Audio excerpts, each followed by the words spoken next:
Hey everybody, and thanks for watching Woodcrest Bonsai.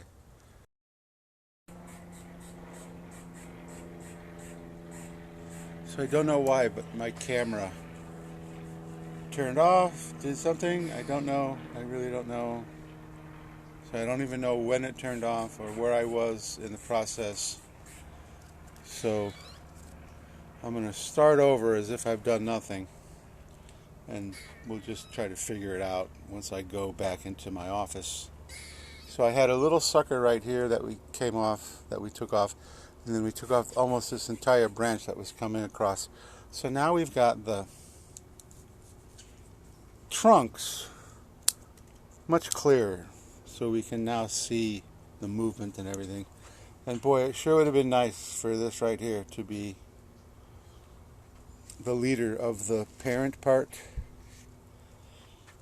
but it didn't happen. So before I was so rudely interrupted, and I don't even know when I was interrupted. I was talking about this right here. You see how we have two branches both coming out of the same place. One very low branch that's nice and horizontal, and then this other part that comes up into here and actually ends up being way out here. So I'm going to take that off too.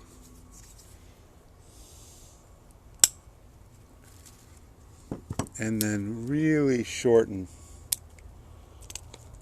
this lower horizontal branch. We got a little bit of oxalis in there.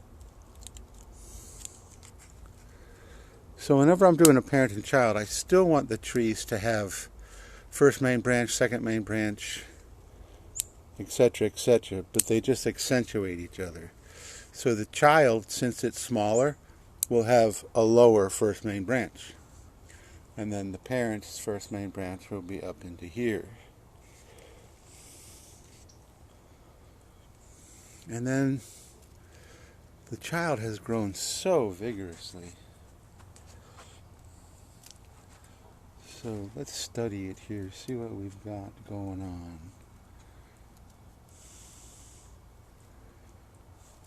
I think I'm going to remove all of this right here.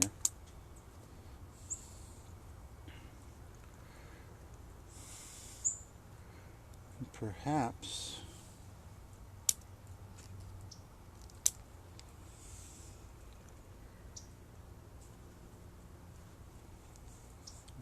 cut all of this off too.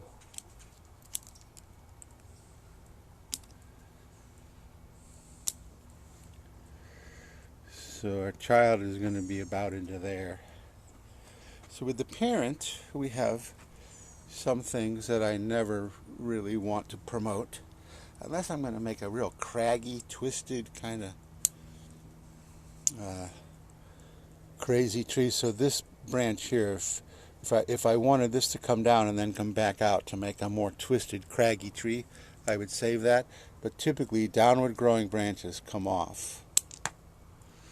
And then, is this the apex? I guess it has to be. So then we have these two right here that are actually coming off of the first main branch. So they are competing with the apex, not only visually, but also energy. So we're going to take that off. I'm going to use my concave cutters to get in there. Maybe not. Okay.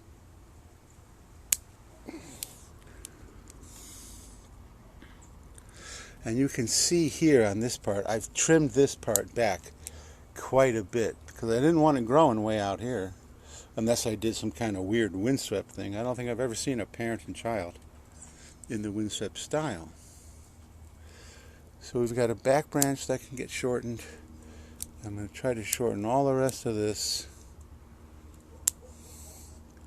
And my first main branch, and try to promote the apex. I really want the parent to be at least 3 or 4 more inches high, and it needs a lot of growth in here. It's just, this has been a frustrating tree. For one thing, the reason that it's in this colander, I had it in a mica a round mica pot, but the feet on the mica pot are very close together, and it made the pot rather unstable. And sure enough, raccoons came and knocked the whole thing off the bench. So I found it just lying on the ground with the root ball at least 2 feet away from the pot, and all the soil, because it had not rooted in quite yet, sort of halfway in between and just a pile. And I wasn't happy about that. Actually, nothing about raccoons make me happy. I just planted some flowers and they got in there and just dug everything up, and looks like they even rolled around in it. So, of course, I cured that. I put down mothballs. My friend who liquidated her collection, that I have a lot of my bonsai came from her collection, she said mothballs work great in keeping critters out of bonsai pots like squirrels. So I said, well, let's give it a try. And sure enough, they did not mess with the flowers anymore. So there we go.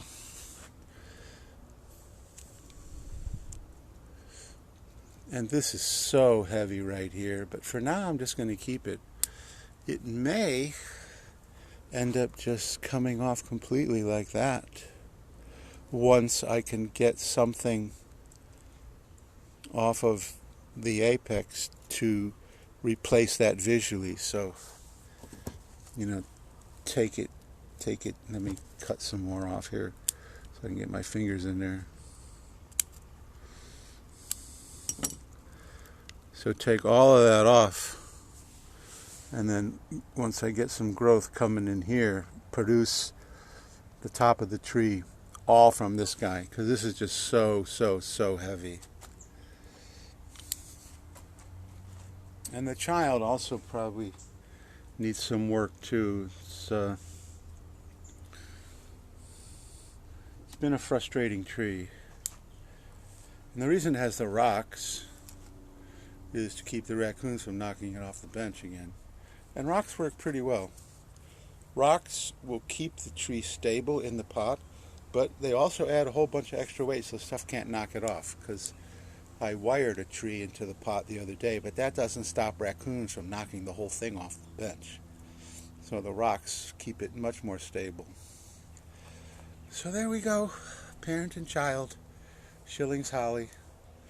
Shillings holly makes fantastic bonsai. This is about as big as the leaf ever gets, and you can miniaturize the leaves down to tiny.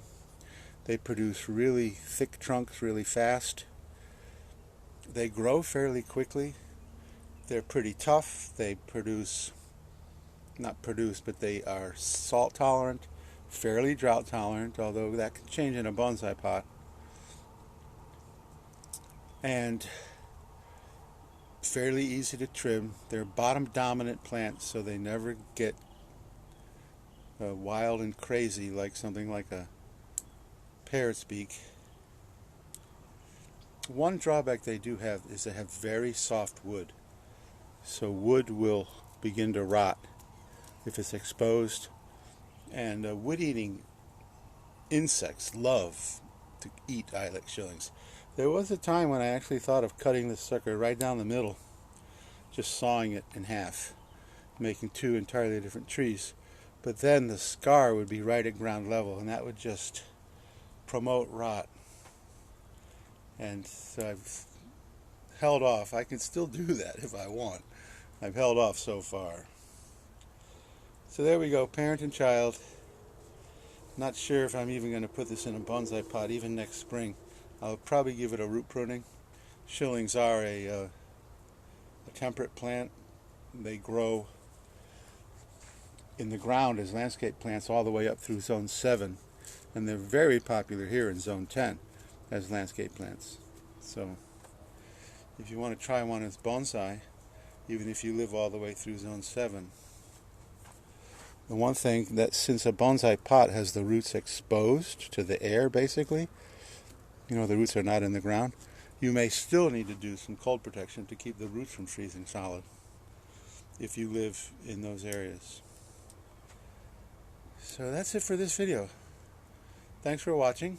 If you like this video, please give me a thumbs up. subscribe and you can continue to watch this and all my other Ilex Shillings, because I have a fairly extensive collection of these critters. You can watch me continue to work on them. And leave a comment. What would you do with this thing? Would you cut it in half and just take the risk of having it rot? Yes, I don't know. Anyway, I guess, what do they say? Nothing is perfect. But it's still worth a try. I think it still has the potential to become an interesting tree. And so if you subscribe and hit the notification bell, we can try to figure it out together. So thank you so much for watching, and I will see you in the next video.